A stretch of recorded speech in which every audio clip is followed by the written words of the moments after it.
សុំឈរឈ្មោះពីគ្រួងចិត្តពៅមរតកបេះដូងចិនចៅត្រូវប្រគល់ឲ្យទៅ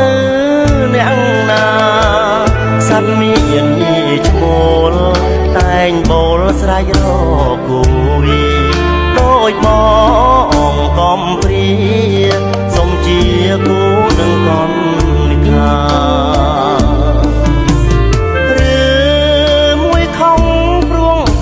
ស្រឡាញ់បងសុំបំពេញតាមចិត្តដែលអូនត្រូវការបើបងស្ម័គ្រពើត្រូវមានទោះកំរិតណាបើសិនអូនមិនមេត្តា